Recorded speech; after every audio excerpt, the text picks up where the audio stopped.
the foyer, the bedroom, the large closet, and the bathroom. This is a picture depicting the bedroom where Michael Jackson died. He died in that bed, pointing down here below the slide. This picture is the closet I showed you on the diagram, and it's a vantage point of the closet looking into the bathroom that I had described.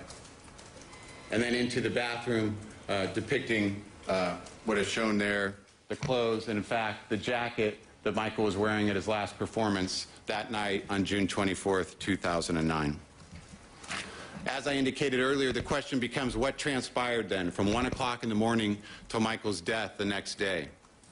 And before I relay to you some of the words of Conrad Murray as to his story of what transpired, I want to share with you what the independent investigation by law enforcement revealed absent Conrad Murray's statements.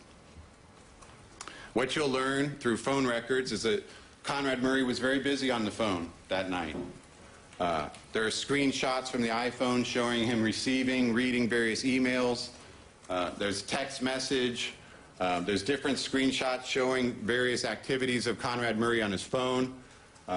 There's a very relevant email that Conrad Murray receives. It's sent at 5:54 a.m. Conrad Murray responds to it at 11:17 a.m. on that day, and that time will be very relevant. But it's not just relevant for the time, it's relevant for the substance. Because this email that you're viewing on this screen is an email from the insurance broker in London that is trying to collect medical records so that they can have the tour properly insured.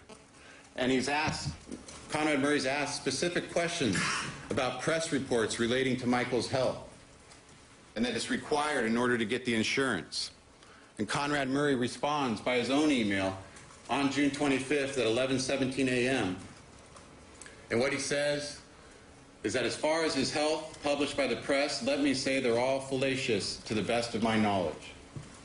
This is on June 25th, 2009, just days after the meeting, month and a half after the May 10th recording, and Conrad Murray represents to the insurance broker that all concerns or press reports about Michael's health are fallacious. We also know through the phone records what was taking place that night. And we have the early morning phone calls, which will be described to you through witness testimony and evidence during the trial. But as we get closer to the time that Conrad Murray indicates he provided propofol, we have a 10:14 a.m. phone call, a 10:20 phone call, a 10:34 phone call, an 11:07 phone call.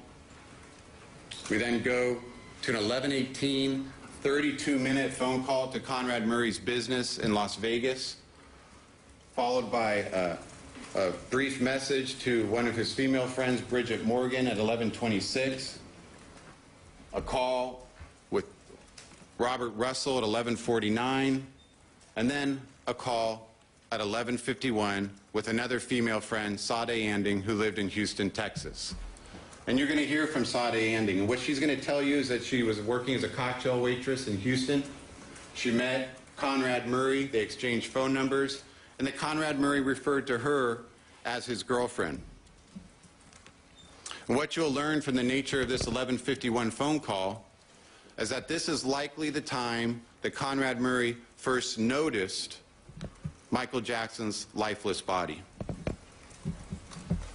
It won't reveal to you the time of Michael Jackson's death, but it may reveal to you when Conrad Murray first noticed Michael Jackson had died.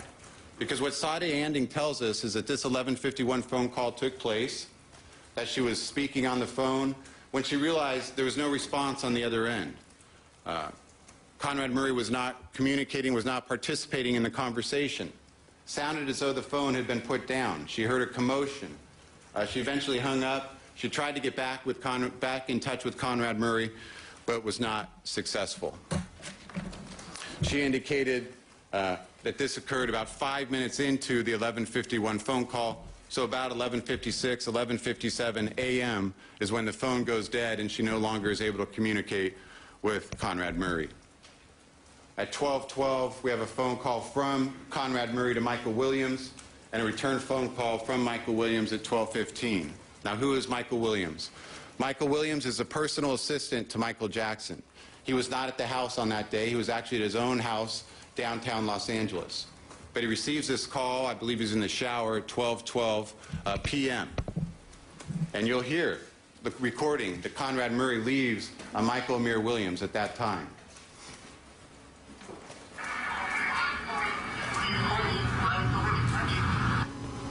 Getting this message that shows up on his phone at 12:13, Michael Amir Williams calls Conrad Murray back immediately and is told to get here right away. Mr. Jackson had a bad reaction. He's not told to call 911.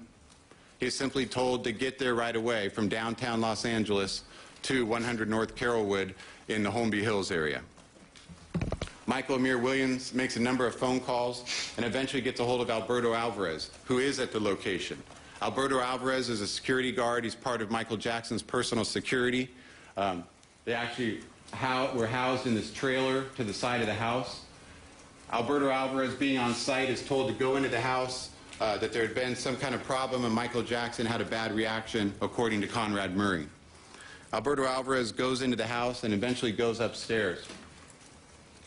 He goes up these stairs shown in this picture, gets up to the landing, and proceeds into the bedroom, where he sees what appears to him to be Michael Jackson's lifeless body on the bed. Conrad Murray is giving CPR with one hand while Michael lay on the bed. Alberto Alvarez observes a condom catheter. He didn't know it was called a condom catheter, but he observes some